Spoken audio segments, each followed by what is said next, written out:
Jangan sampai mertua lihat. 7 bagian rumah yang paling sering kotor, ibu minimalis wajib tahu. Sebelum lanjut lagi, jangan lupa untuk klik tombol subscribe, share, dan like ya. Makasih. Dan kita lanjut sekarang. Halo Bunda semua. Semoga semuanya sehat selalu ya. Siapa sih yang nggak langsung keringat dingin kalau tiba-tiba ada notifikasi WhatsApp dari ibu mertua yang bilang katanya sudah di depan komplek.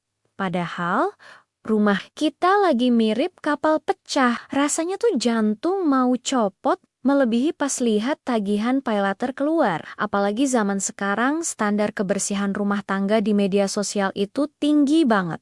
Sampai bikin kita merasa gagal jadi menteri dalam negeri kalau ada debu sedikit saja. Penting banget buat kita tahu titik-titik krusial ini karena menurut artikel kesehatan lingkungan terbaru, rumah yang terlihat rapi di permukaan belum tentu bebas kuman di sudut tersembunyi yang sering jadi incaran mata tajam mertua. Mari kita bahas area mana saja yang harus diselamatkan supaya predikat menantu idaman tetap aman terkendali di tangan kita semua. Pertama, coba deh cek bagian atas lemari es yang sering jadi tempat persembunyian debu setebal kasur Palembang karena jarang tersentuh lap. Mertua itu kadang punya hobi ajaib, yaitu tiba-tiba menaruh oleh-oleh di atas kulkas. Dan di saat itulah debu beterbangan menyambut tangan beliau seperti efek spesial di film horor. Kalau sampai itu terjadi,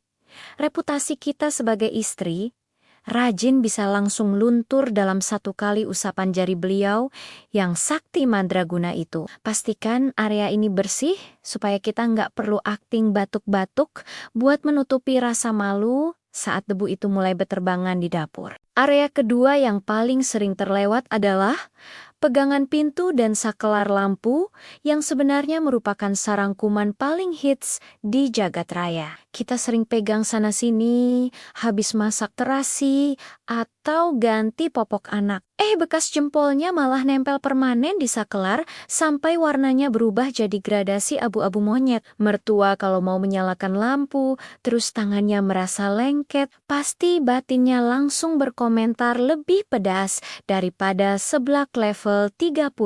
Jadi tolong banget sempatkan lap bagian ini pakai tisu basah biar tetap kinclong dan tidak meninggalkan jejak sejarah yang membagongkan. Ketiga, jangan lupakan sela-sela kompor yang biasanya jadi kuburan massal buat tumpahan kuah lodeh atau cipratan minyak goreng dari zaman kemerdekaan. Area ini sering luput dari perhatian karena kita cuma fokus mengelap bagian atasnya saja, padahal di pinggirannya itu tumpukan lemak sudah mengeras jadi fosil. Bayangkan kalau mertua mau membantu goreng tempe, terus beliau melihat pemandangan purbakala di sela kompor. Bisa-bisa kita diceramahi 7 hari 7 malam soal sanitasi dapur. Contoh nyatanya, kerak minyak itu kalau didiamkan bisa bikin kompor susah menyala dan mengundang kecoa buat rapat paripurna di sana. Selanjutnya, bagian kolong sofa itu adalah segitiga bermuda versi mini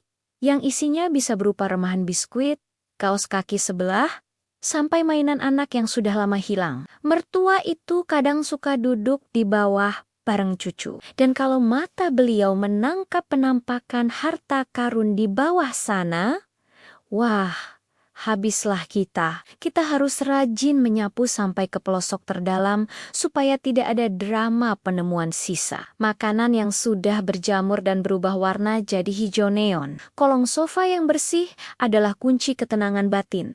Saat kita sedang asyik mengobrol santai sambil ngemil rengginang bareng beliau. Area kelima yang tak kalah penting adalah bagian belakang pintu kamar mandi yang sering jadi tempat gantungan handuk setengah basah sampai aromanya mirip bau apek gudang. Biasanya kita suka menumpuk baju kotor di sana sampai membentuk gunung api yang siap meletus kapan saja kalau tersenggol sedikit saja. Kalau mertua numpang ke kamar mandi dan melihat tumpukan itu, citra kita sebagai menantu estetik bakal langsung hancur berkeping-keping tanpa sisa. Pastikan area ini kosong atau minimal hanya ada satu handuk yang tertata rapi supaya udara di kamar mandi tetap segar dan tidak bikin pusing. Keenam, tolong perhatikan saringan tempat cuci piring yang seringkali menyimpan sisa nasi atau potongan sayur sampai airnya mampet total. Bau dari sisa makanan yang membusuk di sana itu bisa tercium sampai ke ruang tamu dan bikin suasana jadi tidak nyaman sama sekali. Mertua yang teliti pasti bakal mengecek kenapa airnya tidak lancar turun, dan kalau beliau sampai turun tangan membersihkan sampah di sana, itu adalah momen paling darurat. Jadi tolong dibuang sampahnya setiap selesai mencuci piring, supaya wastafel kita tetap wangi, semerbak bunga melati, dan bukan bau sampah organik. Terakhir, bagian bingkai foto atau pajangan di dinding yang sering jadi markas laba-laba buat bikin sarang sutra secara gratis tanpa izin bangunan. Kita sering merasa rumah sudah bersih karena lantai sudah mengkilap.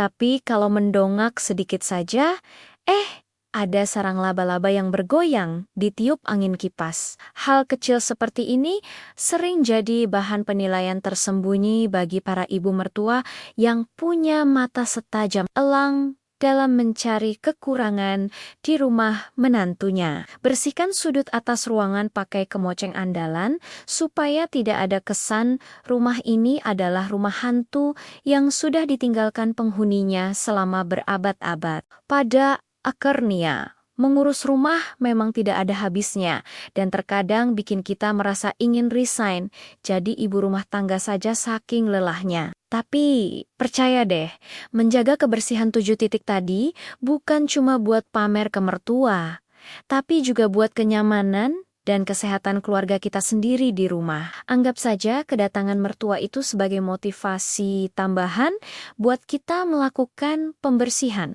besar-besaran yang selama ini selalu kita tunda dengan berbagai alasan. Kita semua hebat, sudah berjuang memberikan yang terbaik untuk rumah tangga. Meskipun kadang ada saja drama dapur yang bikin kepala mau pecah setiap hari. Mari kita tetap semangat dan optimistis bahwa setiap keringat yang keluar saat mengepel lantai adalah investasi pahala yang tidak akan sia-sia nantinya. Jangan terlalu stres kalau rumah tidak selalu sempurna setiap saat. Karena kita manusia biasa dan bukan robot pembersih otomatis yang punya baterai abadi. Yang penting, kita sudah berusaha maksimal dan tetap bisa tersenyum lebar menyambut mertua dengan hati yang tulus serta lantai yang tidak lengket di kaki. Semoga tips ini membantu para ibu semua di luar sana untuk tetap tenang dan percaya diri menghadapi inspeksi mendadak dari keluarga besar, kapanpun itu terjadi. Sukses selalu buat kita para pejuang kebersihan rumah tangga yang tangguh dan tak kenal lelah demi kebahagiaan orang-orang tersayang di sekitar kita. Tetap jaga kesehatan dan jangan lupa bahagia, karena ibu yang bahagia adalah kunci utama dari rumah yang selalu terasa hangat dan nyaman untuk ditinggali. Sampai jumpa di obrolan selanjutnya yang pastinya bakal lebih seru dan sangat dekat dengan kehidupan kita sehari-hari sebagai ibu-ibu hebat. Semangat terus untuk menjaga kebersihan dan keharmonisan di dalam rumah masing-masing tanpa perlu merasa terbebani secara berlebihan. Terima kasih sudah mendengarkan curhatan kali ini dan semoga rumah kita selalu jadi tempat paling nyaman bagi siapa saja yang datang berkunjung. Terima kasih sudah menemani curhat dan ceritaku sampai akhir.